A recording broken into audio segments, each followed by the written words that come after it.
Hey viewers, welcome to my channel Biology with me and this is Abhinav Tripathi। Last video में मुझे अच्छा response मिला आप लोगों से, thanks a lot for that. और काफ़ी कमेंट्स भी मिले and those comments I will try to take in action. पहला comment, you might observe a change in my voice, जो कि कल इंग्लिश में थी, आज today onwards I will be bilingual, I will use both English and Hindi so that my viewers can understand better the concepts. Moreover, one more thing, अभी एक और change कर रहे हैं।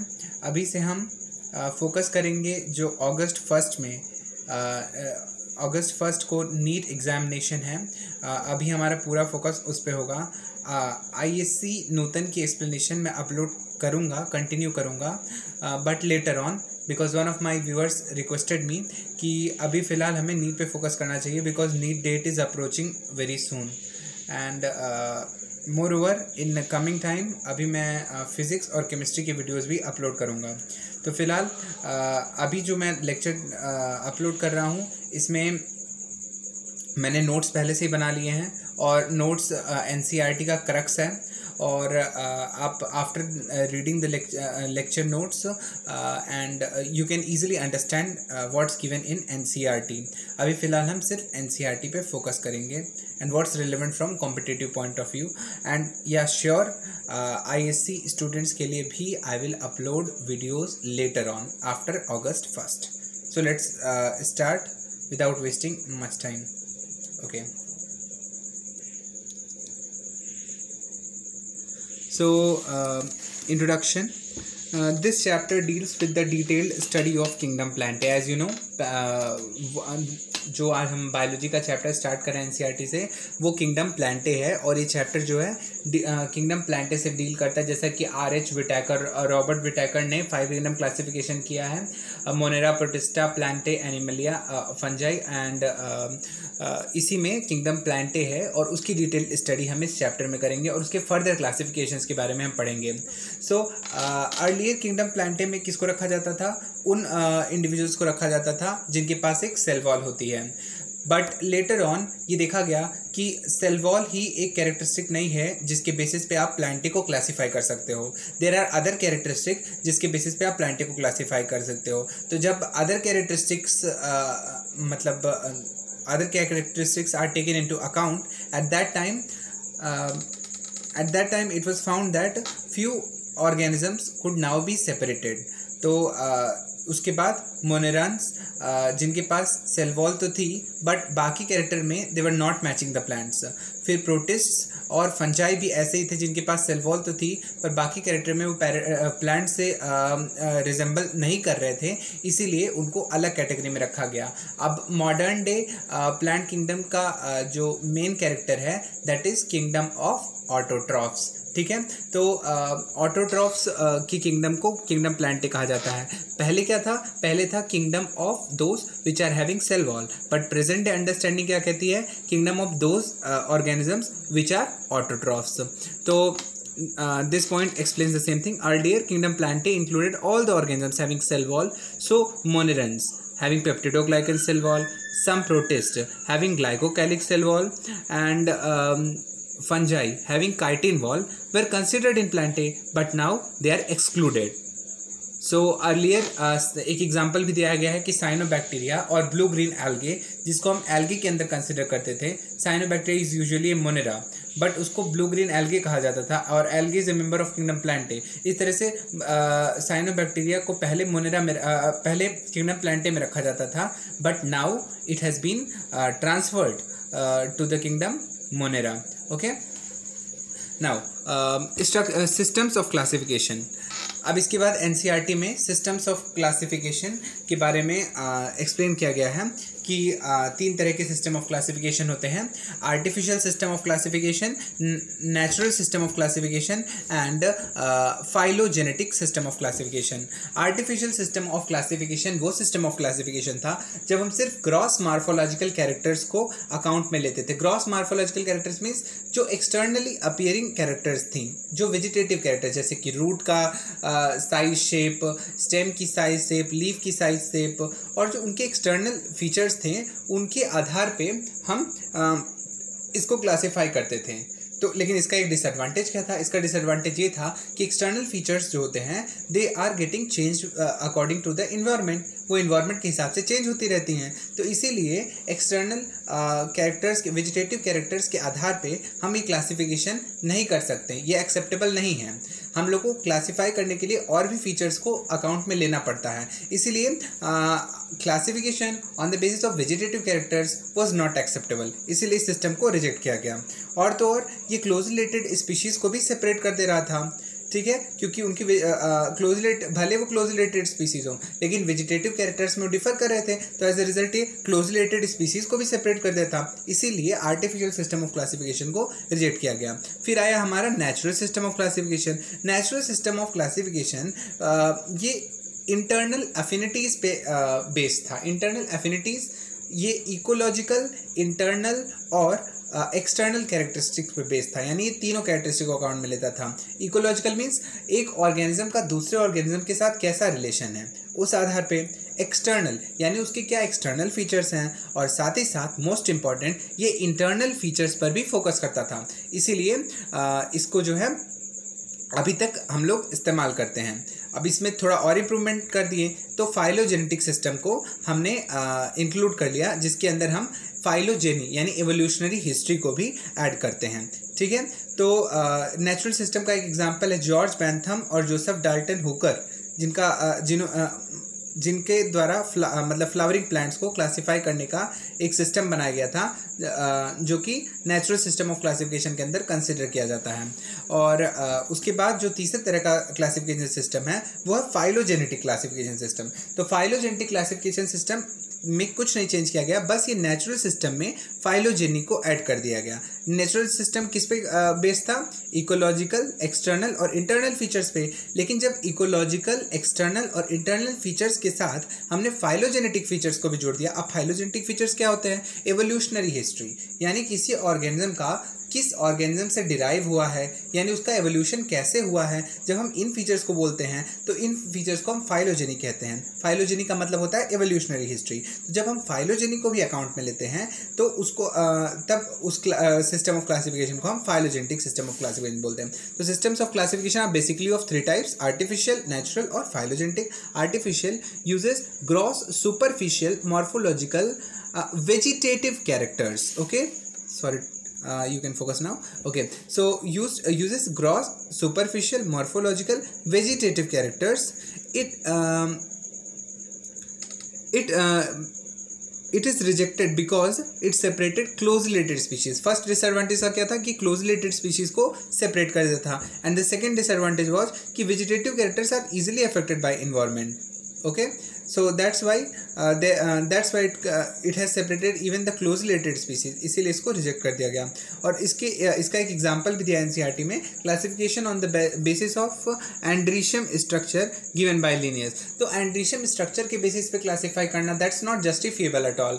तो इसीलिए यानी मॉर्फोलॉजी डिपेंड्स ऑन एनवायरनमेंट, इसीलिए we cannot classify only on the basis of morphological features. So androecium की स्ट्रक्चर पे लिनियस ने क्लासीफाई किया था कुछ प्लांट्स को, तो that system is an example of this artificial system of classification. Okay, now natural system of classification, as I have said, based on internal affinities that is ecological, external and internal features like ultrastructure, anatomy, embryology and phytochemistry. ये सिर्फ internal अफिनिटीज यानी ecological, एक organism का दूसरे organism के प्रति क्या अफिनिटीज़ है, क्या जुड़ाव है, क्या अफेक्शन है, उस पर बेस्ड था। और एक्सटर्नल फीचर्स मीन्स उस ऑर्गेनिज्म के क्या एक्सटर्नल फीचर्स थे। More over it considered internal features, उस ऑर्गेनिज्म की सेलुलर डिटेल्स क्या हैं, क्या उसके इंटरनल फिजियोलॉजी है, उन सबको ये टेक इनटू अकाउंट करता था। Like ultrastructure means structure under the microscope, यानी कि उसके माइक्रोस्कोपिक स्ट्रक्चर कैसा है, उसकी एनाटॉमी, उसकी बनावट कैसी है, एक्सटर्नल एम्ब्रियोलॉजी यानी उसका एम्ब्रियोलॉजिकल डेवलपमेंट कैसा है, एंड फाइटोकेमिस्ट्री यानी कि उस प्लांट की केमिस्ट्री कैसी है, उसके अंदर क्या केमिकल कॉन्स्टिट्यूएंट्स हैं, उनको ये अकाउंट में लेता था, ठीक है। और अभी भी इसको यूज़ किया जाता है, ठीक है, this is not rejected, but इसमें थोड़ा और वेरिएशन कर दिया गया है। नाउ इसका example system given by George Bentham and Joseph Dalton Hooker. और इसका एग्जाम्पल है वो सिस्टम जिसको जॉर्ज बेंथम और जोसेफ डाल्टन हुकर ने दिया था। Okay, now phylogenetic system of classification, बस नेचुरल क्लासिफिकेशन सिस्टम में अगर फाइलोजेनी यानी कि एवोल्यूशनरी हिस्ट्री को जोड़ दिया जाए तो उसको फाइलोजेनेटिक सिस्टम ऑफ क्लासिफिकेशन भी कहते हैं। अब टैक्सोनॉमी क्या है, क्लासिफिकेशन क्या होता है, क्लासिफिकेशन मीन्स कुछ ऑर्गेनिज्म को कुछ कैरेक्टर्स के आधार पे ऑर्गेनिजम्स को अलग अलग ग्रुप में या किसी भी चीज़ को अलग अलग ग्रुप में रखना, दैट इज कॉल्ड क्लासिफिकेशन। लेकिन अगर इसी क्लासिफिकेशन को हम कुछ रूल्स के आधार पे करते हैं तो उसको बोलते हैं taxonomy. Taxonomy means classification on the basis of some rules. अब टैक्सोनॉमी का भी कुछ टाइप दिया है एनसीईआरटी में, न्यूमेरिकल टैक्सोनॉमी, साइटोटैक्सोनॉमी और कीमोटैक्सोनॉमी। न्यूमेरिकल टैक्सोनॉमी मीन्स जब हम टैक्सोनॉमी में कंप्यूटर्स का इस्तेमाल करते हैं, कंप्यूटर्स का इस्तेमाल यानी कि हम कुछ हर एक कैरेक्टर को एक एक कुछ नंबर्स दे दें और जब हम कैरेक्टर्स को एंटर करते हैं तो वो हमें कंप्यूटर्स की मदद से हमें आसानी से पता चल जाता है कि वो किस स्पीशीज़ का ऑर्गेनिज्म है। तो न्यूमेरिकल टैक्सोनॉमी के अंदर हम क्या करते हैं कि हर कैरेक्टर्स को कुछ कंप्यूटर्स की मदद से हर कैरेक्टर्स को कुछ नंबर्स दे देते हैं और फिर उसके बाद जब हमने कोई नया इंडिविजुअल खोजा और हम उसकी कैरेक्टर्स को वन बाय वन एंटर करते जाते हैं तो कंप्यूटर हमें रिजल्ट में बता देता है कि वो किस स्पीशीज़ को बिलोंग कर सकता है और फिर और स्टडी करके हम ये पता लगा लेते हैं कि वो किस स्पीशीज़ का ऑर्गेनिज्म है। अगला है साइटोटैक्सोनॉमी। साइटोटैक्सोनॉमी साइटोलॉजिकल इंफॉर्मेशन के आधार पर हम क्लासिफिकेशन को कर पाते हैं कि किसी के सेल के अंदर, साइटोलॉजिकल मीन्स किसी के सेल की डिटेल्स को ऑब्जर्व करके हम उस पर्टिकुलर ऑर्गेनिज्म को क्लासीफाई कर सकते हैं, उस पर्टिकुलर प्लांट को क्लासीफाई कर सकते हैं। और फिर अगला जो है कीमोटैक्सोनॉमी, यानी केमिकल कॉन्स्टिट्यूएंट्स की स्टडी करके हम उस पर्टिकुलर ऑर्गेनिज्म या प्लांट को क्लासीफाई कर सकते हैं। तो फिलहाल अभी हमने क्या पढ़ा, अभी हमने पढ़ा किंगडम प्लांटे के इंट्रोडक्शन के बारे में और फिर हमने पढ़ा कि अर्लियर इसको कैसे क्लासीफाई किया जाता था और अभी कैसे क्लासीफाई किया जाता है। फिर हमने पढ़ा सिस्टम ऑफ क्लासिफिकेशन, 3 तरह के, आर्टिफिशियल, नेचुरल और फाइलोजेनेटिक। फिर हमने थोड़ा टैक्सोनॉमी की व्यूज़ देखें जैसे कि न्यूमेरिकल टैक्सोनॉमी, साइटोटैक्सोनॉमी और कीमोटैक्सोनॉमी। अब हम जो पढ़ने जा रहे हैं, we are going to begin our plant kingdom. Okay, plant kingdom यानी कि मॉडर्न डे डेफिनेशन क्या है, किंगडम ऑफ ऑटोट्रॉफ्स को हम प्लांट किंगडम कहते हैं। इट इज़ डिवाइडेड इनटू, इसको 5 कैटेगरीज में डिवाइड किया गया है, algae, bryophyta, pteridophyta, angiosperms and gymnosperms. Okay, now इसके बाद इसको कुछ अलग ये these points are asked in competitive exams and you could find them missing in NCERT textbook, but still this is relevant, that's why I am delivering. Okay, so basic feature, other classification on the basis of some basic features. So कुछ अलग classification भी किए गए हैं कुछ basic features के आधार पर plants के। तो एम्ब्रियोफाइटा, अब ऐसे प्लांट्स जिनके अंदर जाइगोट की माइटोसिस हो, I am repeating it, listen, ऐसे प्लांट्स जिनके अंदर जाइगोट की माइटोसिस हो और जाइगोट की माइटोसिस के बाद एम्ब्रियो बने तो ऐसे प्लांट्स को हम एम्ब्रियोफाइटा कहते हैं। और एम्ब्रियोफाइटा के अंदर जो कैटेगरीज आती हैं वो है ब्रायोफाइट, टेरिडोफाइट, जिम्नोस्पर्म और एंजियोस्पर्म। इनको हम एम्ब्रियोफाइटा के अंदर कंसिडर करते हैं। और एल्गे को इसके अंदर नहीं लिया जाता है क्योंकि एल्गे के अंदर जाइगोटिक मियोसिस होती है, जाइगोट मियोसिस करता है, ठीक है। तो ऐसे प्लांट्स जिनके अंदर जाइगोटिक माइटोसिस होती है और जो एम्ब्रियो बनाते हैं उसको हम एम्ब्रियोफाइटा के अंदर कंसिडर करते हैं, ठीक है। The next is tracheophyta. Tracheophyta means ऐसे प्लांट जिनके अंदर वैस्कुलर बंडल्स प्रेजेंट हो, ऐसे प्लांट जिनके अंदर वैस्कुलर बंडल प्रेजेंट हो उन्हें हम ट्रैकियोफाइटा में कंसिडर करते हैं। टेरिडोफाइटा, जिम्नोस्पर्म और angiosperm are tracheophyta. Tracheophyta means those plants which have vascular bundle. Next is spermatophyta. Spermatophyta are those plants which are bearing seeds. Okay, so seed bearing plants are gymnosperm and angiosperm. Gymnosperm, angiosperm को हम spermatophyta के अंदर consider करते हैं। Next is archegonium. Archegonium के presence के आधार पे भी हम प्लांट्स को क्लासीफाई करते हैं और वो प्लांट जिनके पास आर्कीगोनियम होता है, आर्कीगोनियम क्या होता है actually, archegonium is actually the female part, means it is a cup shaped structure. आगे हम इसके बारे में और डिटेल में पढ़ेंगे when we study about bryophytes. तो आर्कीगोनियम एक कप शेप्ड स्ट्रक्चर है और उसकी प्रेजेंस के आधार पे हम प्लांट्स को क्लासीफाई करते हैं ब्रायोफाइटा, जिम्नोस्पर्म एंड एंजियोस्पर्म में, ठीक है।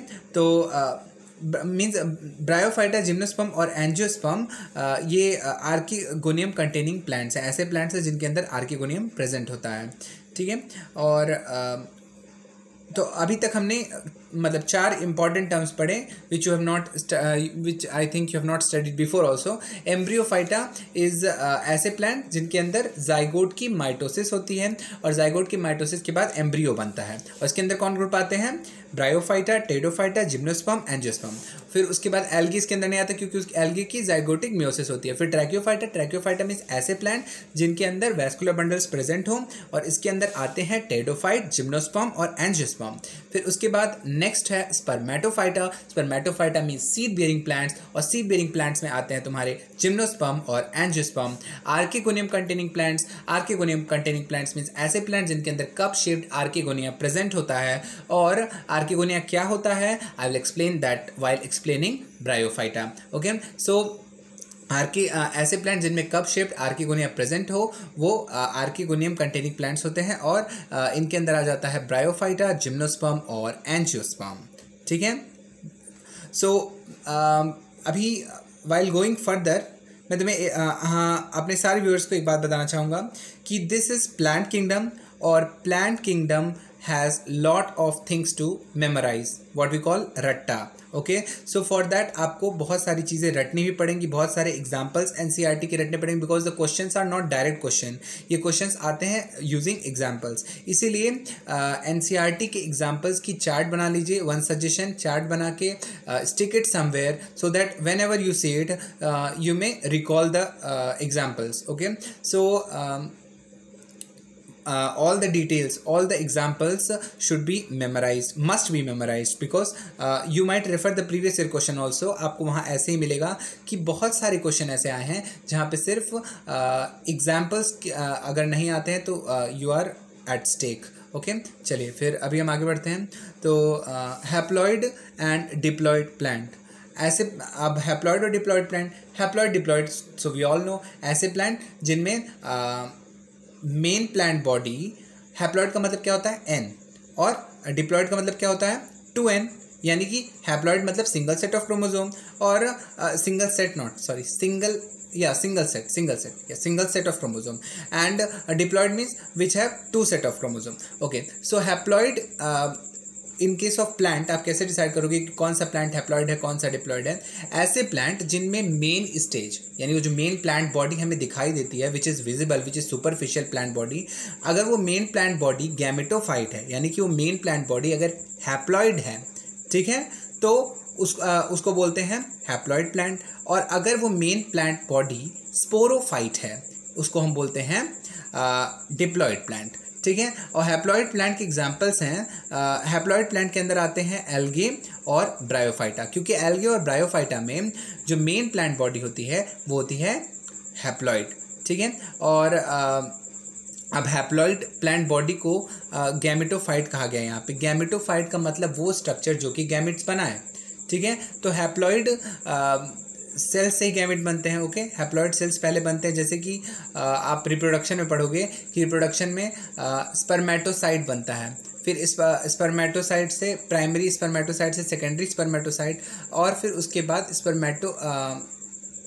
उसके बाद जो मतलब मियोसिस के बाद एक सेल बनता है, फिर उसके बाद जब वो फर्दर डिवाइड करता है, फर्दर माइटोसिस करता है, तो फिर उसके बाद से वो स्पर्म को बनाता है, ठीक है। तो इसका मतलब क्या है? इसका मतलब ये है कि गैमेटोफाइट वो स्ट्रक्चर है जो कि फर्दर माइटोसिस करके, गैमेटोफाइट खुद हैप्लॉइड होता है और ये माइटोसिस करके गैमेट्स को बनाता है, ठीक है। और अगर कोई ऐसा प्लांट बॉडी जिसमें मेन प्लांट बॉडी ही हैप्लॉइड है तो उसको हम गैमेटोफाइट प्लांट बॉडी, उसको हम हैप्लॉइड प्लांट कहते हैं। और ये एल्गे और ब्रायोफाइटा हैप्लॉइड प्लांट के अंदर आते हैं। डिप्लॉइड प्लांट वो प्लांट होते हैं जिनके अंदर मेन प्लांट बॉडी स्पोरोफाइट होती है, यानी स्पोरोफाइट मीन्स वो स्ट्रक्चर जो कि फ्यूजन ऑफ हैप्लॉइड गैमेट्स के बाद बनता है। यानी जब मेन प्लांट बॉडी 2n होती है, जब मेन प्लांट बॉडी में हर सेल के पास 2 सेट ऑफ क्रोमोसोम होते हैं तो उसको हम डिप्लॉइड बोलते हैं। जब मेन प्लांट बॉडी में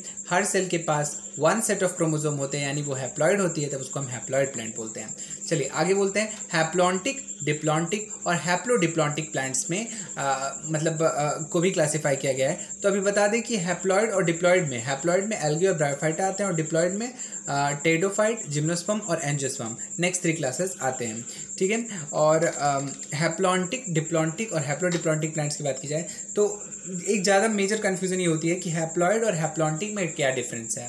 haploid, I am repeating, haploid वो प्लांट्स होते हैं जो कि जिनकी मेन प्लांट बॉडी हैप्लॉइड होती है, यानी उसके पास एक सिंगल सेट ऑफ क्रोमोसोम होते हैं।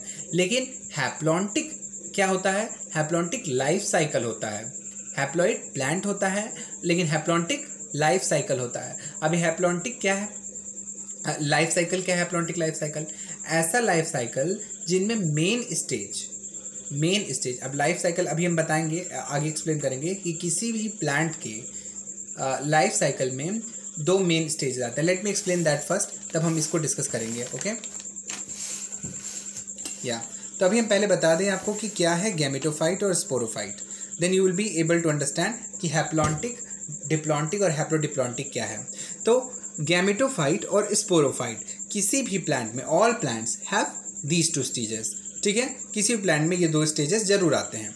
लेकिन और ये गैमेटोफाइट क्या है, किसी में गैमेटोफाइट मेन प्लांट बॉडी होता है, यानी मेन प्लांट बॉडी जो जिसको हम सुपरफिशियली ऑब्जर्व करते हैं, किसी में गैमेटोफाइट मेन प्लांट बॉडी होता है, लेकिन और किसी में स्पोरोफाइट मेन प्लांट बॉडी होता है। तो जिनके अंदर गैमेटोफाइट मेन प्लांट बॉडी होता है वो होते हैं हैप्लॉन्टिक, और जिनके अंदर स्पोरोफाइट मेन प्लांट होता है वो होते हैं डिप्लॉन्टिक, ठीक है। तो अभी हम बात करेंगे, देखते हैं। तो गैमेटोफाइट क्या होता है, structure which forms gametes. Gametophyte क्या होता है, वो स्ट्रक्चर जो कि गैमीट्स को बनाए। लेकिन स्पोरोफाइट क्या होता है, structure formed after the fusion of gametes. तो इस हिसाब से ये कैसा होगा गैमेटोफाइट, हैप्लॉइड, और स्पोरोफाइट कैसा होगा, डिप्लॉइड, 2n, ठीक है। तो देखिए किसी भी प्लांट में, मान लीजिए कोई प्लांट है, तो वो प्लांट में ये सारे स्टेज, उसकी लाइफ साइकिल में सारे स्टेजेस ज़रूर आते हैं। जैसे कि गैमेटोफाइट, सबसे अगर गैमेटोफाइट से कंसिडर करें तो गैमेटोफाइट यानी कि वो स्ट्रक्चर जो कि गैमेट्स को बनाता है। तो गैमेटोफाइट कैसा है, हैप्लॉइड है, तो इससे गैमेट बनाना है तो कैसे बनेगा, माइटोसिस के जरिए। तो गैमेटोफाइट से माइटोसिस के जरिए गैमीट बनता है। अब gamete, male gamete female gamete fuse करेंगे, फर्टिलाइजेशन के जरिए जाइगोट बनता है। तो जाइगोट कैसा हो गया, 2n हो गया। जाइगोट कैसा हो गया, 2n। अब जहाँ से 2n शुरू हुआ वहीं से स्पोरोफाइट स्टेज शुरू हुआ, ठीक है। अब स्पोरोफाइट स्टेज शुरू हुआ। अब जाइगोट और थोड़ा डिवाइड करेगा, माइटोसिस करेगा तो स्पोरोफाइट बनेगा, और थोड़ा माइटोसिस करेगा, नहीं जाइगोट जब माइटोसिस करेगा तो और ग्रो करेगा, और फिर उसके बाद जब वो फर्दर मियोसिस करेगा तब वो स्पोर बनाएगा, और ये स्पोर मियोसिस किया इसने तो 2n से n हो जाएगा, और फिर उसके बाद इन्हीं स्पोर से गैमेटोफाइट बनेगा। यानी कि ये साइकिल चलता रहता है। लेकिन बात कहाँ पे फंसती है, कहीं पे ये गैमेटोफाइट फेज बहुत लंबा हो जाता है और ये इंडिपेंडेंट होता है, यानी मेन प्लांट की बॉडी का गैमेटोफाइट फेज सबसे ये बहुत लंबा होता है और यही इंडिपेंडेंट फेज होता है। यानी कि गैमेटोफाइट स्पोरोफाइट पे डिपेंडेंट नहीं है अपने न्यूट्रिशन के लिए। गैमेटोफाइट कैसा है, इंडिपेंडेंट है। तो ऐसे केसेस में जब गैमेटोफाइट इंडिपेंडेंट होता है, स्पोरोफाइट पे डिपेंडेंट नहीं होता है, तब ऐसी लाइफ साइकिल को हम क्या बोलते हैं, हैप्लॉन्टिक, यानी कि गैमेटोफाइट इंडिपेंडेंट है। कुछ प्लांट्स में ऐसा होता है। तो हैप्लॉन्टिक लाइफ साइकिल हमें कहाँ देखने को मिलता है, एल्गे के अंदर, ठीक है। अब कुछ प्लांट्स ऐसे होते हैं जिनके अंदर गैमेटोफाइट भी इंडिपेंडेंट होता है और स्पोरोफाइट भी इंडिपेंडेंट होता है। गैमेटोफाइट भी मल्टीसेलुलर और स्पोरोफाइट भी मल्टीसेलुलर। ऐसे प्लांट को ऐसे प्लांट की लाइफ साइकिल को हम बोलते हैं हैप्लोडिप्लॉन्टिक लाइफ साइकिल। और इसके एग्जाम्पल हैं ब्रायोफाइटा और टेरिडोफाइटा। ब्रायोफाइटा और टेरिडोफाइटा का जो लाइफ साइकिल है वो हैप्लोडिप्लॉन्टिक है, यानी कि इनके अंदर गैमेटोफाइट और स्पोरोफाइट दोनों इंडिपेंडेंट हैं। और ये जो गैमेटोफाइट था, इसके पहले मैंने हैप्लॉन्टिक बताया था, जो उसमें गैमेटोफाइट तो इंडिपेंडेंट होता है लेकिन स्पोरोफाइट गैमेटोफाइट पे डिपेंडेंट होता है, ठीक है। तो gametophyte independent but sporophyte dependent on gametophyte, ऐसे को बोलते हैं हैप्लॉन्टिक। और जब गैमेटोफाइट और स्पोरोफाइट दोनों इंडिपेंडेंट तो उसको बोलते हैं हैप्लोडिप्लॉन्टिक। और जब sporophyte independent but gametophyte dependent, ऐसे को बोलते हैं हम डिप्लॉन्टिक, और हैप्लॉन्टिक का एग्जाम्पल एल्गे, और हैप्लोडिप्लॉन्टिक का एग्जाम्पल टेरिडोफाइटा और ब्रायोफाइटा, और डिप्लॉन्टिक का एग्जाम्पल है जिम्नोस्पर्म और angiosperm. So now will cover this section, let us see. हाँ चलिए, तो हैप्लॉन्टिक यानी independent gametophyte stage, that is gametophyte is multicellular and vice versa, यानी गैमेटोफाइट मल्टीसेलुलर है और इंडिपेंडेंट है, और वाइस वर्सा का मतलब कि जो स्पोरोफाइट है वो डिपेंडेंट है और यूनिसेलुलर, यानी बस जाइगोट ही स्पोरोफाइट स्टेज शो करेगा, और इसका एग्जांपल है एल्गे। ठीक है, उसके बाद आता है हमारा डिप्लॉन्टिक यानी इंडिपेंडेंट स्पोरोफाइट स्टेज।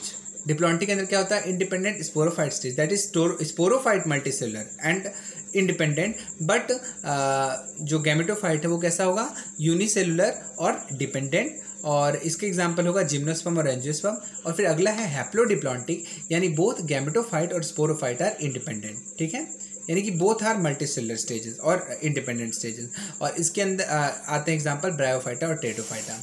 तो अगर हम एक ऑर्डर से बात करें तो algae haplontic, bryophyta pteridophyta haplodiplontic, angiosperm gymnosperm are diplontic. अब बात करें हैप्लॉइड के आधार पे, तो एल्गे और bryophyte these are haploid, and pteridophyte angiosperm and gymnosperm they are diploid. फिर बात करें एम्ब्रियोफाइटा की, तो एल्गे एम्ब्रियोफाइटा नहीं, क्योंकि एम्ब्रियो नहीं बनाता है, लेकिन ब्रायोफाइटा टेरिडोफाइटा एंजियोस्पर्म जिम्नोस्पर्म ये कैसे हैं? एम्ब्रियोफाइटा हैं। बात करें ट्रैकियोफाइटा की, ट्रैकियोफाइटा यानी वैस्कुलर बंडल की प्रेजेंस, तो टेरिडोफाइटा और जिम्नोस्पर्म और एंजियोस्पर्म, टेरिडोफाइटा एंजियोस्पर्म और जिम्नोस्पर्म ये कैसे हैं? ये ट्रैकियोफाइटा हैं, यानी इनके अंदर वैस्कुलर बंडल प्रेजेंट होते हैं। और फिर बात करें स्पर्मेटोफाइटा यानी सीड बेरिंग प्लांट्स, तो एंजियोस्पर्म और जिम्नोस्पर्म स्पर्मेटोफाइटा होते हैं। तो अब I think this particular page is clear to you. Moving further, अब किस तरह से क्वेश्चंस आते हैं एग्जाम में, तो मैंने बोला था ना कि एग्जाम्पल्स को यूज़ करके क्वेश्चंस आते हैं। तो अब देखिए यहाँ पे सारे कुछ नाम दे दिए हैं, एक्टोकार्पस, पॉलीसिफोनिया, मार्केंशिया और टेरिस। इन्हें पूछा है which of the following have dominant stage sporophyte, इनमें से किसके अंदर डोमिनेंट स्टेज स्पोरोफाइट है। अब हम अभी हमने पढ़ा कि स्पोरोफाइट डोमिनेंट किसके अंदर होता है? स्पोरोफाइट जिसके अंदर डोमिनेंट होगा उसकी लाइफ साइकिल कैसी होगी? वो प्लांट कैसा होगा? वो प्लांट होगा डिप्लॉइड। ठीक है, वो डिप्लॉइड प्लांट होगा, यानी उसके अंदर स्पोरोफाइट डोमिनेंट है। जब स्पोरोफाइट डोमिनेंट तो मतलब वो प्लांट कैसा है? डिप्लॉइड। तो अभी हमने पढ़ा हैप्लॉइड कौन कौन है? हैप्लॉइड है ब्रायोफाइटा और एल्गे और ब्रायोफाइटा कैसे हैं? हैप्लॉइड। लेकिन टेरिडोफाइटा, जिम्नोस्पर्म और एंजियोस्पर्म कैसे हैं? डिप्लॉइड। और तो अभी हम देख लेते हैं एक्टोकार्पस एक एल्गे है, पॉलीसिफोनिया भी एल्गे है, और मार्केंशिया एक ब्रायोफाइट है, लेकिन टेरिस है एक टेरिडोफाइटा। तो इसीलिए जो which of the following have dominant stage sporophyte, यानी कि कौन सा डिप्लॉइड प्लांट है वो है टेरिस। ठीक है, आगे बढ़ते हैं। एल्गे की अब हम एल्गे का डिस्कशन स्टार्ट कर रहे हैं। ठीक है, तो अभी तक हमने प्लांट्स की क्लासिफिकेशन के बारे में पढ़ा, और फिर प्लांट्स को क्लासिफाई किया किसमें, और हमने देखा कि प्लांट्स के क्लासिफिकेशन के क्या क्या पैराडिगम्स हैं, क्या क्या बेसिस हैं जिनके आधार पर हम प्लांट्स को क्लासीफाई करते हैं। ठीक है, अब हम सबसे फर्स्ट ग्रुप एल्गे की स्टडी आज हम करेंगे, वही हमारा गोल है। ठीक है, चलिए हैबिटेट, तब हम बताएं कि एल्गे की स्टडी हम कैसे करेंगे। एल्गे की स्टडी करने के लिए हम कुछ पॉइंट्स के आधार पे एल्गे की स्टडी करेंगे। तो एल्गे की स्टडी करने के लिए सबसे पहले हम उसका हैबिटेट पढ़ेंगे, देन आफ्टर हम उसका स्ट्रक्चर पढ़ेंगे, स्ट्रक्चरल डिटेल्स पढ़ेंगे। अब स्ट्रक्चर में भी हम दो तरह से पढ़ाई करेंगे। स्ट्रक्चर में हम उसकी एक्सटर्नल स्ट्रक्चर पढ़ेंगे, फिर उसके बाद हम उसकी इंटरनल स्ट्रक्चर यानी सेल डिटेल्स पढ़ेंगे। ठीक है, फिर हम उसके न्यूट्रिशन के बारे में पढ़ेंगे, और फिर हम रिप्रोडक्शन कैसे करते हैं उस टाइप से हम पढ़ेंगे। तो पहले हम एक जनरल ओवरव्यू देखेंगे, फिर एल्गे की फर्दर क्लासिफिकेशन का एक एक क्लासेस का भी हम ये डिटेल पढ़ेंगे। ठीक है, सो रिक्वेस्ट करूँगा कि आप हमारे साथ बने रहें। वीडियो थोड़ी लंबी होगी, but I am sure you will understand each and every concept. Okay, so let's start. Algae को हम थैलोफाइटा भी कहते हैं। थैलोफाइटा का मतलब इसके अंदर थैलस लाइक बॉडी होती है। थैलस लाइक बॉडी मतलब इसके अंदर रूट, स्टेम और लीफ अनडिफरेंशिएटेड होते हैं। चलिए, तो एल्गे हैबिटेट कैसा होता है, मेनली एक्वेटिक, इसका हैबिटेट मेनली एक्वेटिक होता है। अब एक्वेटिक हैबिटेट का डिस्क्रिप्शन यहाँ पे दिया है कि एक्वेटिक हैबिटेट किस किस तरह का होता है। एक्वेटिक मतलब पानी वाला हैबिटेट, बट पानी वाला हैबिटेट कैसा कैसा हो सकता है, फ्रेश वाटर या पानी एकदम फ्रेश है, मरीन वाटर यानी पानी थोड़ा खारा है, ब्रैकिश वाटर मीन्स जब फ्रेश वाटर और मरीन वाटर मिक्स हो जाए। अब फ्रेश वाटर में भी दो कैटेगरी है कि फ्रेश वाटर तो है लेकिन क्या फ्लोइंग वाटर है या स्टैग्नेंट वाटर है, तो उसके अंदर भी आ सकता है। ब्रैकिश वाटर मीन जब फ्रेश वाटर और मरीन वाटर मिल जाए, और मरीन मीन्स मरीन में भी आ सकता है कि मरीन में भी एल्गी पाई जाती हैं वार्म वाटर में और डीप सी। वार्म वाटर का मतलब यहाँ तक कि जो मड होल्स और गीज़र्स होते हैं, मड होल्स और गीज़र्स ऐसे पॉइंट होते हैं जहाँ पे पानी बहुत खौलता हुआ होता है, उसके अंदर भी एल्गी पाई जाती हैं, अलग अलग टाइप की एल्गी। और डीप सी के अंदर भी समुद्र की गहराइयों में भी एल्गी पाई जाती है। You might have seen in aquariums और the image of great barrier reef Australia, वहाँ पे भी आपको ढेर सारे टाइप की एल्गी देखने को मिलती हैं। चलिए फिर आगे बढ़ें तो एल्गी की कुछ अनयूजुअल हैबिटेट्स भी होते हैं। ये तो यूजुअल हैबिटेट है एल्गी, जहाँ भी बारिश हुई एल्गी लग गई, ठीक है। तो ये तो यूजुअल हैबिटेट है कि मॉइस्ट और डैम्प प्लेसेस पे एल्गी दिखेंगे, लेकिन अनयूजुअल हैबिटेट भी कुछ होती हैं, जैसे कि टेरेस्ट्रियल यानी मॉइस्ट सॉइल पे बारिश हो गई और ज़मीन पे काई लग जाती है तो पीपल स्लिप, ओके। सो टेरेस्ट्रियल। फिर उसके बाद स्नो एरियाज़ पे भी आपको एल्गी मिलेंगी, और ऑन एनिमल्स, यहाँ तक कि एल्गी दूसरे एनिमल्स की बॉडीज़ पे भी मिलती हैं। इसका एक एग्जांपल एनसीईआरटी में दिया है, sloth bear. Algae sloth bear की फर्स के ऊपर दिखाई देती हैं, और बियर एज अ होल आपको ग्रीन कलर का दिखाई पड़ता है, ठीक है। और तो और in association with fungi, lichen के फॉर्म में वो फंजाई के साथ सिम्बायोटिक एसोसिएशन के रूप में रहता है। तो हैबिटेट को हम समराइज करते हैं तो एल्गी मेनली एक्वेटिक, ये फ्रेश वाटर के अंदर भी फ्लोइंग वाटर और स्टैग्नेंट वाटर में भी देखने को मिलती है, मरीन में वार्म वाटर और डीप सी के अंदर देखने को मिलती है, ब्रैकिश वाटर में भी देखने को मिलती है। और कुछ अनयूजुअल हैबिटेट्स भी इसके होते हैं, जैसे कि टेरेस्ट्रियल हैबिटेट यानी moist soil, snow on animal यानी कि स्लोथ बियर के ऊपर, और in association with other animals like fungi, ठीक है। चलिए अब आगे पढ़ते हैं। जो दूसरा पॉइंट हम इसका पढ़ेंगे वो है स्ट्रक्चर। अब स्ट्रक्चर भी हम दो तरह से पढ़ेंगे, एक तो एक्सटर्नल स्ट्रक्चर और दूसरा इंटरनल स्ट्रक्चर। बात करें एक्सटर्नल स्ट्रक्चर में, तो एक्सटर्नल स्ट्रक्चर में एल्गी सिंगल सेल्ड हो सकती हैं, एल्गी सिंगल सेल्ड हो सकती हैं, एडवांस थैलस वाली हो सकती हैं, यानी कि उनकी बॉडी थोड़ी एडवांस्ड हो गई है, थैलस लाइक हो गए मीन्स जिनमें मोर देन वन सेल्स हैं, और फिलामेंटस हो सकती हैं। ये एल्गी, कुछ एल्गी फिलामेंटस भी हो सकती हैं, यानी फिलामेंट के फॉर्म में हो सकती हैं, ठीक है। और कुछ एल्गी कॉलोनियल भी हो सकती हैं। कॉलोनियल यानी कि वो कॉलोनीज़ बनाती हैं, कॉलोनीज़ में रहना पसंद करती हैं, ठीक है। चलिए तो बात करते हैं हम एल्गी की क्लासेस की। तो मीन्स एल्गी की स्ट्रक्चर की, एक्सटर्नल स्ट्रक्चर की, तो कुछ एल्गे सिंगल सेल्ड होते हैं, और सिंगल सेल्ड में भी वो मोटाइल हो सकते हैं। मोटाइल यानी कि जो मूवमेंट शो करें। तो इसका एक एग्जांपल दिया है एनसीईआरटी में, क्लैमिडोमोनास। क्लैमिडोमोनास इज ए मोटाइल एल्गे, ठीक है। और सिंगल सेल्ड मोटाइल एल्गे, ठीक है। सिंगल सेल्ड में नॉन मोटाइल भी हो सकता है, क्लोरेला इसका एग्जांपल एनसीईआरटी में दिया है। तो मोटाइल जो है वो है क्लैमिडोमोनास, और नॉन मोटाइल जो है वो है क्लोरेला, ठीक है। अब बात करें एडवांस थैलस। एडवांस थैलस का मीन्स, थैलस मीन्स होता है बॉडी, एडवांस मीन्स थोड़ा ज़्यादा डेवलप्ड, ठीक है। तो एडवांस थैलस किसी एल्गी में थोड़ा ज़्यादा डेवलप्ड बॉडी होता है। फिर किसी एल्गी में फिलामेंटस भी हो सकता है। अभी जो फिलामेंट के फॉर्म में उनकी बॉडी होती है वो या तो फिलामेंट जो होगा वो अनब्रांच्ड होगा, या तो वो ब्रांच्ड भी हो सकता है। तो ये जो फर्स्ट आर्टिकल इसका हम देख रहे हैं, जिसमें हम एक एक पॉइंट पे पढ़ रहे हैं, ये सारे पॉइंट, ये हम जस्ट एक ओवरव्यू ले रहे हैं। अब इसी तरह से हम एक एक क्लासेस, जो एल्गी की फर्दर क्लासेस हैं, क्लोरोफाइसी, फियोफाइसी और रोडोफाइसी, एक एक क्लासेस को भी हम इसी पॉइंट के आधार पर पढ़ेंगे कि उनका हैबिटेट क्या है, उनका स्ट्रक्चर कैसा है, उनका न्यूट्रिशन कैसा है, उनका रिप्रोडक्शन कैसा है, हर एक पॉइंट को हम कवर करेंगे। चलिए तो ये फिलामेंटस है। अब बात करते हैं कॉलोनियल। तो कुछ एल्गीज कॉलोनीज में रहना पसंद करती हैं, इसका एग्जाम्पल है वॉल्वॉक्स। चलिए तो फिर अभी हम बता दें, सिर्फ यही एक एग्जाम्पल नहीं है, आगे भी और एग्जाम्पल्स हैं, लेकिन अभी हम जैसे जैसे क्लासेस को पढ़ेंगे वहाँ पे और अच्छे से एग्जाम्पल्स को पढ़ेंगे। अभी हम बस एक ओवरव्यू ले रहे हैं।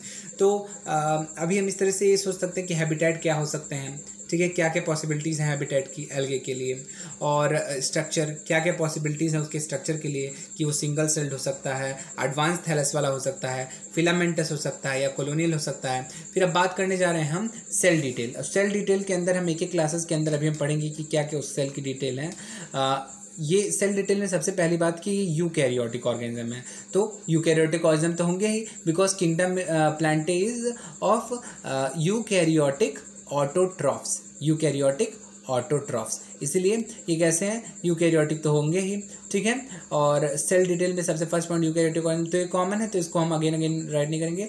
फिर सेल वॉल, अभी हम अलग अलग क्लासेस में क्या क्या सेल वॉल की डिटेल्स है उनके बारे में पढ़ेंगे। फिर फ्लैजिला कि क्या फ्लैजिला किस तरह का होता है, किसी में एपिकल फ्लैजिला होता है तो किसी में लैटरल फ्लैजिला होता है, तो किसी में फ्लैजिला होता ही नहीं है, तो उसके बारे में भी हम पढ़ेंगे। पिगमेंट्स कि क्या क्या पिगमेंट्स इनके अंदर प्रेजेंट होते हैं। फिर स्टोर्ड फूड, इनके अंदर जो फूड है वो किस फॉर्म में स्टोर है, ठीक है, उसके बारे में हम कवर करेंगे, ठीक है। अब बात करते हैं न्यूट्रिशन, तो न्यूट्रिशन भी हम पढ़ेंगे कि तो सब एल्गी का न्यूट्रिशन तो जनरल हम जान ही रहे हैं, तो चूंकि प्लांट किंगडम में बिलोंग करते हैं तो पहली बात तो यूकैरियोटिक होंगे, दूसरी बात ऑटोट्रॉफ, तो न्यूट्रिशन कैसा होगा, ऑटोट्रॉफ। लेकिन ऑटोट्रॉफिक मोड ऑफ न्यूट्रिशन में किस ऑटोट्रॉफिक मोड से, दैट इज ऑक्सीजेनिक फोटोसिंथेसिस, वो फोटोसिंथेसिस जिसमें वाटर ब्रेक करता है ऑक्सीजन रिलीज करने के लिए, दैट इज नॉर्मल फोटोसिंथेसिस जिससे प्लांट करते हैं, ठीक है। तो इनका मोड ऑफ न्यूट्रिशन ऑटोट्रॉफिक है, ठीक है। बात करें रिप्रोडक्शन की, तो रिप्रोडक्शन इनका जो है वो या तो वेजिटेटिव हो सकता है, तो वेजिटेटिव फ्रेगमेंटेशन के जरिए हो सकता है, या तो एसेक्सुअल हो सकता है यानी कि वो स्पोर फॉर्मेशन के जरिए हो सकता है, और या तो सेक्सुअल हो सकता है यानी कि वो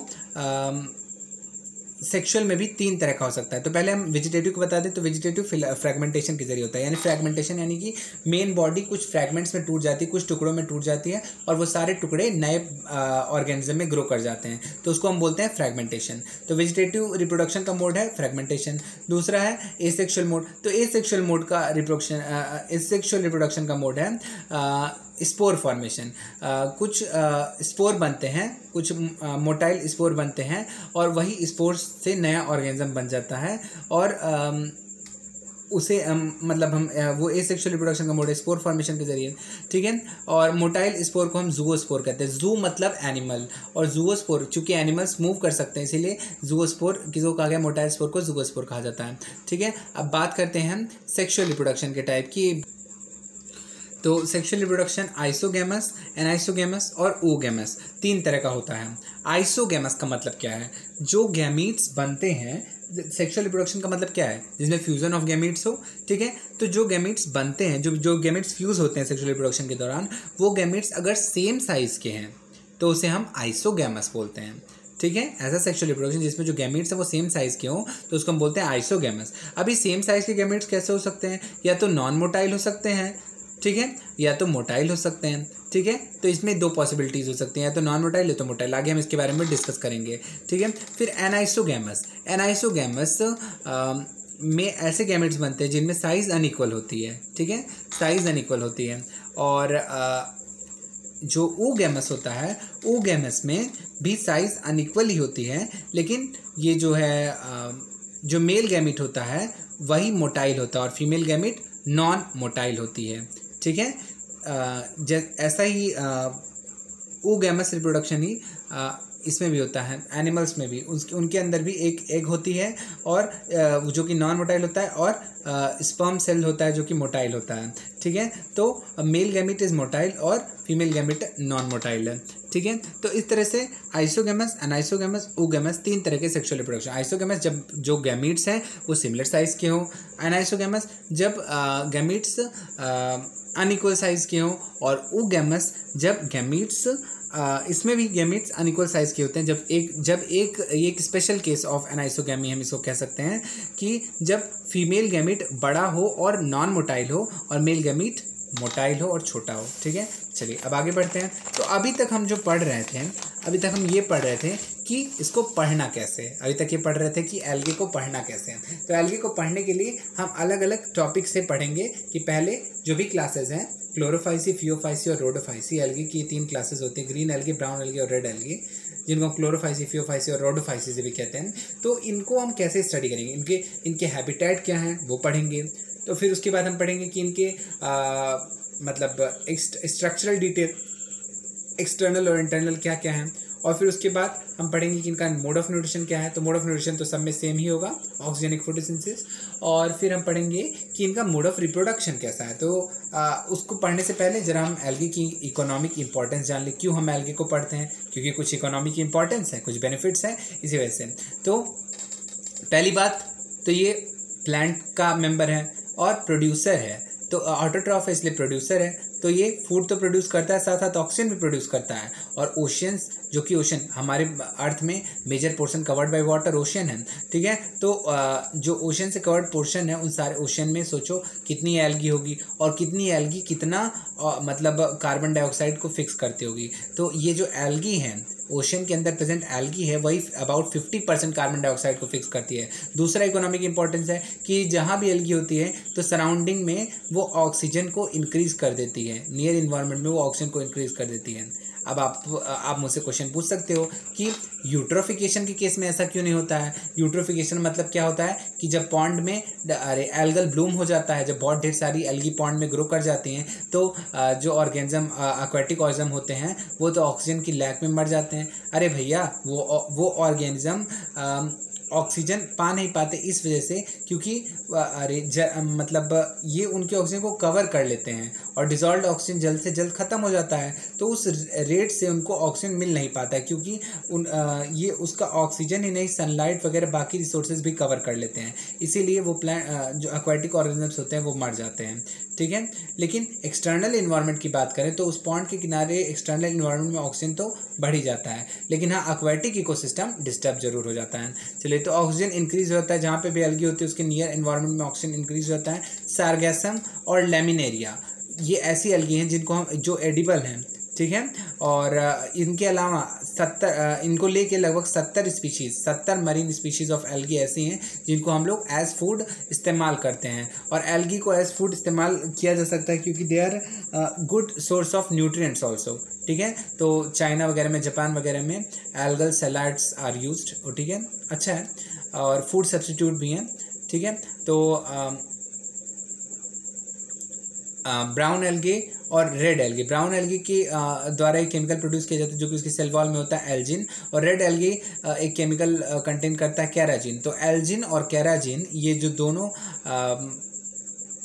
मीन्स जो केमिकल्स हैं, ये दोनों केमिकल्स हाइड्रोकोलाइड्स हैं, यानी कि ये वाटर को होल्ड कर सकते हैं। तो इनको हम हाइड्रोकोलाइड्स के रूप में इस्तेमाल करते हैं, एल्जिन और कैराजिन को, जो कि हमें ब्राउन एल्गी और रेड एल्गी से मिलता है। जेलिडियम और ग्रेसिलेरिया, जेलिडियम और ग्रेसिलेरिया दोनों एक रेड एल्गी हैं। इनसे हमें अगार एक सब्सटेंस मिलता है, और अगार तो लगभग सभी जानते होंगे, ये यूज्ड इन आइसक्रीम और जेलीज। इसके अलावा ये culture plates, I had forgot to write that point, ये एंड कल्चर प्लेट्स। और आपने पढ़ा होगा कि कल्चर प्लेट्स में टिश्यू कल्चर करते हैं तो वहाँ पे भी अगार को इस्तेमाल किया जाता है, क्योंकि अगार के अंदर न्यूट्रिएंट्स को हम स्टोर कर सकते हैं और उन्हीं न्यूट्रिएंट्स को अब्जॉर्ब करके वो प्लांट ग्रो कर सकता है। तो जेलिडियम और ग्रेसिलेरिया ये जो है मीन्स अगार बनाने के काम में इस्तेमाल किए जाते हैं।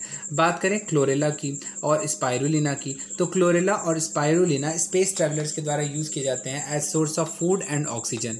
तो अब सोचो स्पेस में ऑक्सीजन तो है नहीं, दैट इज एंटायर वैक्यूम, तो वहाँ पे फूड भी चाहिए, फूड भी नहीं है, तो फूड और ऑक्सीजन का सोर्स यानी ये algae are good food also. तो इसीलिए एल्गी स्पाइरुलिना और क्लोरेला इनको हम इनको स्पेस ट्रैवलर्स मतलब फॉर फूड और ऑक्सीजन दोनों पर्पज़ के लिए यूज़ करते हैं। तो इसी तरह algae are very important economically, क्योंकि ये प्रोड्यूसर है, लगभग 50% कार्बन डाइऑक्साइड को फिक्स करते हैं। दूसरी बात कि ये ऑक्सीजन इंक्रीज़ करते हैं अपने near affinity, near surrounding, near vicinity में।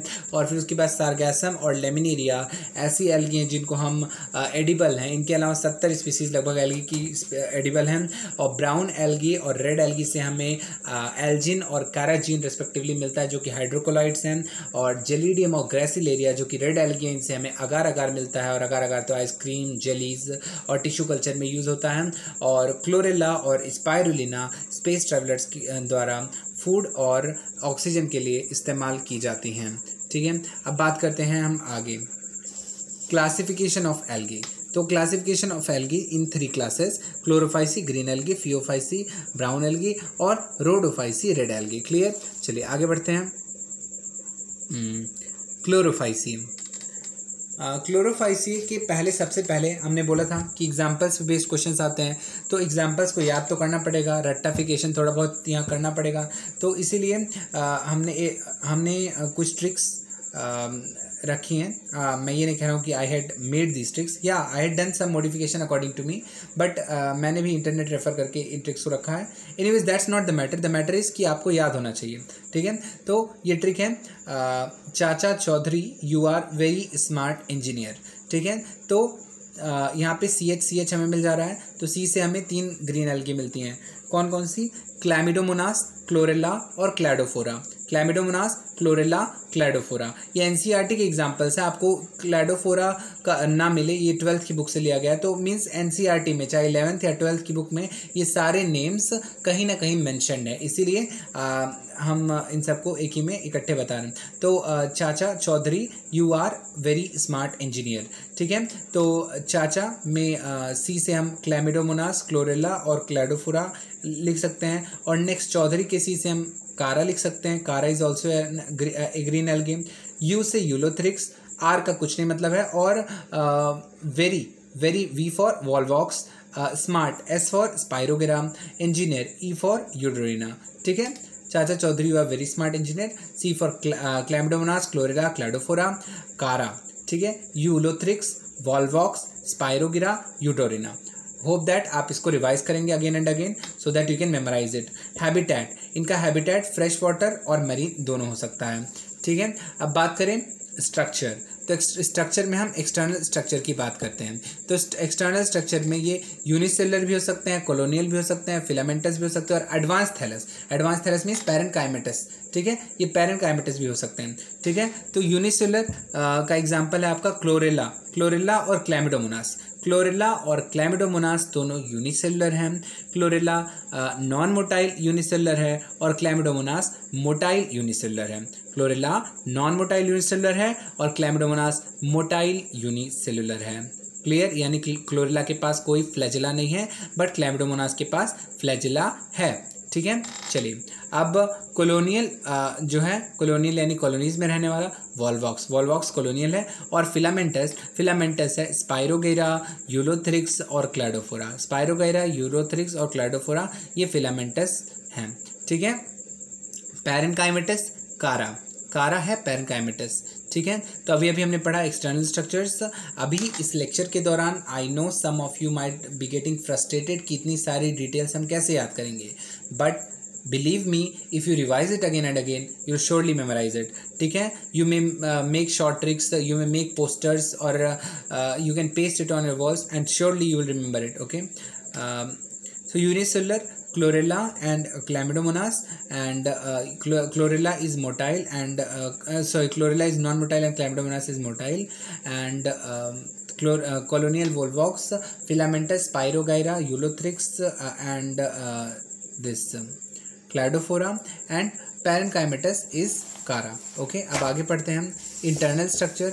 तो इंटरनल स्ट्रक्चर का मतलब है सेलुलर डिटेल्स। तो सेलुलर डिटेल्स में हम ये पॉइंट पढ़ेंगे, सेल वॉल, फ्लैजेला, पिगमेंट और स्टोर्ड फूड, ठीक है। तो सेल वॉल, तो इनका सेल वॉल जो होता है, देखिए, तो सेलुलर डिटेल्स में सबसे पहले सेल वॉल इनका जो होता है वो अंदर से सेलुलोज का बना होता है, बाहर से पेक्टिन का बना होता है। ये तो हर वॉल में होता है, तो बाहर लेयर पेक्टिन का होता है, और जैसे नॉर्मल प्लांट का सेल वॉल होता है उसी तरह इनका सेल वॉल होता है, inner cellulose, outer pectin. Clear. Now flagella जो है इनके अंदर प्रेजेंट होता है, तो या तो यूनिसेलुलर और मल्टीसेलुलर दोनों स्पीशीज़ में प्रेजेंट होता है flagella, unicellular and multicellular species में फ्लैजिला, साथ ही साथ गैमीट्स और जूओस्पोर के अंदर भी फ्लैजिला प्रेजेंट होता है। इसके अलावा गैमीट्स और जूओस्पोर में भी फ्लैजिला प्रेजेंट होता है, तो फ्लैजिला होता है प्रेजेंट, ठीक है। चलिए अब आगे बढ़ते हैं। पिगमेंट इनके अंदर जो होता है वो होता है क्लोरोफिल ए, क्लोरोफिल बी, और क्लोरोफिल ए, क्लोरोफिल बी, उनके ये क्लोरोप्लास्ट के अंदर स्टोर होता है। वो क्लोरोप्लास्ट अलग अलग शेप के हो सकते हैं, ठीक है। अब बात करते हैं स्टोर्ड फूड। तो स्टोर्ड फूड, इनके अंदर जो फूड होता है वो पायरिनॉइड्स के फॉर्म में स्टोर होता है। पायरिनॉइड्स क्या होते हैं? पायरिनॉइड्स कुछ ऐसे स्ट्रक्चर होते हैं जिनके अंदर प्रोटीन होता है, प्रोटीन सराउंडेड बाय स्टार्च, जो कि अंदर प्रोटीन होता है और साइड्स में स्टार्च होता है, यानी ऐसा इसको हम बोलते हैं पायरिनॉइड। ये पायरिनॉइड का स्ट्रक्चर है। तो पायरिनॉइड्स के फॉर्म में इनके अंदर फूड स्टोर होता है, और साथ ही साथ स्टार्च और ऑयल के फॉर्म में भी इनके अंदर फूड स्टोर होता है। तो food store in the form of pyrenoid, starch, oil ठीक है। न्यूट्रिशन, इनका न्यूट्रिशन कैसा है, ऑक्सीजेनिक फोटोसिंथेसिस, सारे एल्गी की तरह इनका न्यूट्रिशन भी ऑक्सीजेनिक फोटोसिंथेसिस है। रिप्रोडक्शन, रिप्रोडक्शन इनके अंदर वेजिटेटिव, एसेक्सुअल और सेक्सुअल तीनों तरह का होता है। वेजिटेटिव, तो वेजिटेटिव रिप्रोडक्शन फ्रैगमेंटेशन के जरिए होता है। Asexual reproduction, asexual reproduction zoospore के जरिए होता है। वेजिटेटिव रिप्रोडक्शन फ्रैगमेंटेशन के जरिए होता है। एसेक्सुअल रिप्रोडक्शन जूओस्पोर, और ये जो जूओस्पोर होते हैं ये कैसे होते हैं, फ्लैजेलेटेड। तभी हमने बोला था कि मोटाइल में ये जो फ्लैजेला होता है ये कहाँ प्रेजेंट हो सकता है, तो यूनिसेलुलर मल्टीसेलुलर स्पीशीज़ के अंदर प्रेजेंट होता है, साथ ही साथ इनके गैमीट और जूओस्पोर के अंदर भी प्रेजेंट होता है। तो ये जो मीन्स रिप्रोडक्शन है वेजिटेटिव, तो फ्रैगमेंटेशन एसेक्सुअल जूओस्पोर के जरिए होता है, जो कि फ्लैजेलेटेड स्पोर होते हैं, और ये 2 to 8 इन नंबर। अभी हम ये बता रहे हैं, सारी डिटेल्स आपको मेमोराइज करनी होंगी। तो ये जो जूओस्पोर होते हैं इनके अंदर जो फ्लैजेला होते हैं वो 2 to 8 इन नंबर होते हैं, और एपिकल होते हैं और इक्वल होते हैं। देखिए 3 पॉइंट ऑफ डिफरेंस मिलेंगे। अभी आप पढ़ोगे जब ये क्लोरोफाइसी का है, ये ग्रीन एल्गे की फ्लैजेला है। जब आप ब्राउन एल्गे पढ़ोगे तो ब्राउन एल्गे में ये फ्लैजेला 2 इन नंबर होते हैं। तो पहला पॉइंट ऑफ डिफरेंस यहाँ आएगा कि यहाँ पे 2 to 8 है, तो ब्राउन एल्गे में कितने होते हैं, 2 इन नंबर। एपिकल यहाँ पे है, वहाँ पे लेटरल होते हैं, यहाँ पे इक्वल है, वहाँ पे अनइक्वल होते हैं। और बात करें रोडोफाइसी यानी रेड एल्गे की, तो वहाँ पे फ्लैजेला होते ही नहीं हैं। चलिए अब सेक्सुअल रिप्रोडक्शन की बात की जाए तो सेक्सुअल रिप्रोडक्शन आइसोगैमस, तो आइसोगैमस में मोटाइल या नॉन मोटाइल दोनों तरह का हो सकता है। गैमीट, तो गैमीट क्या होता है, आइसोगैमस यानी सेम साइज के गैमीट, तो मोटाइल और नॉन मोटाइल दोनों तरह का हो सकता है। तो आइसोगैमस में सेम साइज के 2 गैमीट बनते हैं, और दो सेम साइज के गैमीट अगर मोटाइल होते हैं तो ऐसे का एग्जांपल है यूलोथ्रिक्स, क्लैमिडोमोनास और क्लैडोफोरा। यूलोथ्रिक्स, क्लैमिडोमोनास, क्लैडोफोरा यानी यूसीसी, यूलोथ्रिक्स, क्लैमिडोमोनास और क्लैडोफोरा के अंदर जो होता है आपको मोटाइल, ये सारी चीज़ें बहुत ही इंपॉर्टेंट हैं नीट के पॉइंट ऑफ व्यू से। तो मोटाइल जो होता है यूलोथ्रिक्स, क्लैमिडोमोनास और क्लैडोफोरा होता है, और नॉन मोटाइल स्पाइरोगाइरा में होता है। और फिर उसके बाद बात करें एनाइसोगैमस, तो एनाइसोगैमस यूडोरिना के अंदर देखने को मिलता है। एनाइसोगैमस यूडोरिना के अंदर देखने को मिलता है, और ऊगैमस वॉल्वॉक्स के अंदर देखने को मिलता है। तो अभी हमने पढ़ा कि रिप्रोडक्शन में तीनों तरह से होता है, वेजिटेटिव, सेक्सुअली और सेक्सुअली। तो वेजिटेटिव फ्रैगमेंटेशन के जरिए, सेक्सुअली जूओस्पोर के जरिए, फ्लैजेलेटेड स्पोर के जरिए। और ये जो स्पोर होते हैं 2 to 8 इन नंबर होते हैं, एपिकल होते हैं और इक्वल फ्लैजेला होता है। और फिर आइसोगैमस की बात करें, सेक्सुअल रिप्रोडक्शन की बात करें तो ये आइसोगैमस, एनाइसोगैमस और ओगैमस। लेकिन हाँ, यहाँ जो इंपॉर्टेंट चीज़ है वो है एग्जाम्पल्स याद करने होंगे। तो आइसोगैमस में मोटाइल और नॉन मोटाइल, तो मोटाइल का एग्जाम्पल होता है यूसीसी, यूलोथ्रिक्स, क्लैडोफोरा और क्लैमिडोमोनास, और नॉन मोटाइल का एग्जाम्पल है स्पाइरोगाइरा। ठीक है। अब बात करें एनाइसोगैमस की, तो वो होता है यूडोरिना, और ओगैमस का वॉल्वॉक्स। ठीक है। अब चलिए आगे बढ़ते हैं। तो एनाइसोगैमस का मतलब पता है ना, वो गैमेट्स कैसे होंगे, अनइक्वल इन साइज होंगे। ओगैमस में क्या होगा कि फीमेल गैमेट बड़ा होगा, मेल गैमेट छोटा होगा, female gamete non motile, male gamete motile. चलिए आगे बढ़ते हैं। फियोफाइसी, फियोफाइसी का मतलब क्या है, ब्राउन एल्गे। ब्राउन एल्गे की एग्जाम्पल क्या क्या है, इसके एग्जाम्पल की ट्रिक है, dear students keep focus on end line. अरे भैया ये तो खुद ही मैंने एंड लाइन में, लास्ट लाइन में लिखा है, चलिए कोई बात नहीं। चलिए, तो dear students keep focus on end line. तो D for Dictyota, S for Sargassum, K for kelp, F for Fucus, on मतलब कुछ नहीं, ई for Ectocarpus, L for Laminaria. So Dictyota, Sargassum, kelp, Fucus, Ectocarpus, Laminaria are the examples of Phaeophyceae. अब हम आगे बढ़ते हैं और हम देखेंगे हैबिटेट। हैबिटेट फियोफाइसी का mainly marine, rarely fresh water, और उसका क्या था क्लोरोफाइसी का। तो यही हम कंपेयर करके पढ़ेंगे, तो इससे आपका क्लोरोफाइसी भी रिवाइज होगा। ठीक है।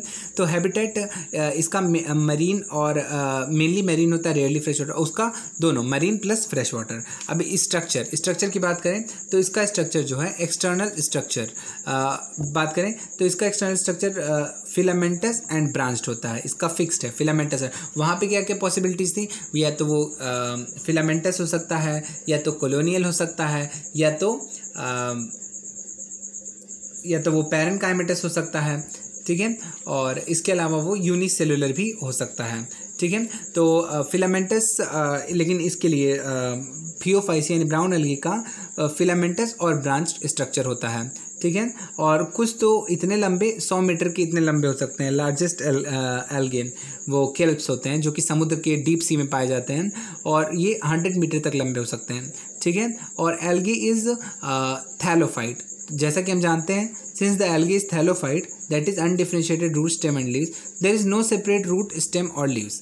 पर इसके अंदर फियोफाइसी के अंदर हमें रूट लाइक, स्टेम लाइक और लीफ लाइक स्ट्रक्चर्स देखने को मिलती हैं। यानी वो रूट स्टेम और लीव्स तो नहीं होती हैं, पर उनके जैसी स्ट्रक्चर्स होती हैं, क्योंकि एक एल्गी थैलोफाइटा है और थैलोफाइटा के अंदर रूट स्टेम और लीव्स सेपरेट नहीं होते हैं, तो इसीलिए इसके अंदर हमें रूट लाइक, स्टेम लाइक और लीफ लाइक स्ट्रक्चर्स देखने को मिलते हैं। चलिए, तो but has root like, stem like and leaf like structures. और रूट लाइक स्ट्रक्चर्स को हम कहते हैं होल्ड फास्ट, और स्टेम लाइक स्ट्रक्चर्स को हम कहते हैं स्टाइप, और लीफ लाइक स्ट्रक्चर्स को हम कहते हैं फ्रॉन्ट। जैसे कि आप देखेंगे कि अगर ये कोई ब्राउन एल्गी का प्लांट है तो उसमें जो रूट लाइक स्ट्रक्चर है वो होल्ड फास्ट, ये स्ट्रक्चर इसको हम बोलेंगे स्टाइप, और ये जो बड़ा सा स्ट्रक्चर दिख रहा है जो कि लीफ लाइक है उसको हम बोलते हैं फ्रॉन्ट, ठीक है। तो ये तो हो गया एक्सटर्नल स्ट्रक्चर। और उसकी एक्सटर्नल स्ट्रक्चर्स के बारे में भी हमने पढ़ा था, तो वहाँ पे हम पढ़े थे कि यूनिसेलुलर होते हैं, तो यूनिसेलुलर के एग्जांपल्स थे हमारे जो सब हमें याद करने होंगे, यूनिसेलुलर, कॉलोनियल और फिलामेंटस और पैरेन्काइमेटस, ये ग्रीन की कैटेगरीज थी, और इसका फिलामेंटस और ब्रांच होता है। चलिए बात करें इंटरनल स्ट्रक्चर, तो इंटरनल स्ट्रक्चर या सेलुलर डिटेल्स, ठीक है। तो इंटरनल स्ट्रक्चर और सेलुलर डिटेल्स हम बता रहे हैं, तो ये है सेल वॉल। सेल वॉल की डिटेल्स की बात करें तो सेल वॉल है जो कि बनी होती है like all plant cell cellulose की, लेकिन इसके अलावा इसके अंदर cellulose plus algin, cellulose plus algin, इसकी जो सेल वॉल है वो सेलुलोज और एल्जिन की बनी होती है। और बात करें उसकी क्लोरोफाइसी की, तो उसकी सेल वॉल सेलुलोज की बनी होती है और बाहर से पेक्टिन की बनी होती है, ठीक है। लेकिन इसमें सेलुलोज और एल्जिन का इस्तेमाल होता है, ठीक है। और फ्लैजेला, तो उसके अंदर जो फ्लैजेला था वो फ्लैजेला कितना होता था, 8 इन नंबर,